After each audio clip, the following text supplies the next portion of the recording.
Artificial intelligence ప్రపంచాన్ని పట్టి కుదిపేస్తోంది.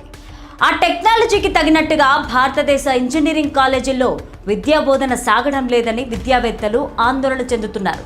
ఎప్పుడో కాలం చెల్లిన కోడింగ్ పాఠాలను పట్టుకుని రుద్దిందే రుద్ది బయటకు పంపుతున్నారు. దీంతో క్షణక్షణానికి మారిపోతున్న టెక్నాలజీ మాయా ప్రపంచంలో చిక్కుకున్న ఇంజనీరింగ్ విద్యార్థులు ఐటీ కంపెనీల గేటు బయటే ఉండిపోతున్నారు.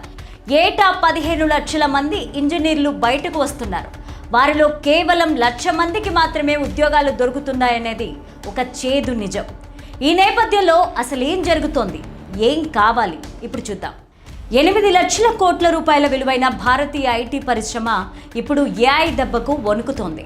ప్రముఖ ఐటీ కంపెనీ సీఈఓ చెప్పినట్లుగా చాలా మందికి ప్రాథమిక కోడింగ్ కూడా రావడం లేదు.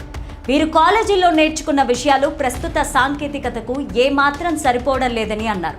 అయితే కంపెనీలు ఇప్పుడు కేవలం డిగ్రీలను చూడడం లేదు, పని చేసే సత్తా ఉన్న వారినే వెతుక్కుంటున్నాయని తేల్చి చెప్పారు. భారతీయ విద్యా సంస్థలు ఇంకా దశాబ్దాల నాటి పాఠాలని బోధిస్తున్నాయి.